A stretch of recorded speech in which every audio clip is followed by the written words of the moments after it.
En général, les enfants dyspraxiques, ou on va dire aussi un trouble d'acquisition de la coordination, c'est perçu un peu ces deux termes-là comme un synonyme ici au Québec.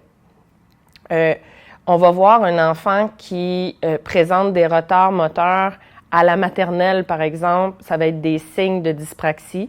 Par exemple, difficulté à tenir le crayon. Des difficultés aussi pour apprendre à faire les jeux moteurs en éducation physique, par exemple. Des difficultés pour s'habiller. Ils vont mettre leurs bottes à l'envers, des difficultés à s'habiller tout seul.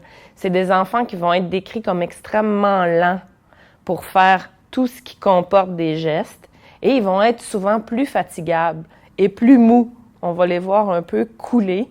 Les profs vont dire il est couché sur son bureau. Il y a beaucoup de difficultés à faire tout ce qui est art plastique, éducation physique. Alors ça, c'est les signes, on va voir précocement. Ils ont de la difficulté aussi beaucoup à utiliser les ustensiles pour se nourrir.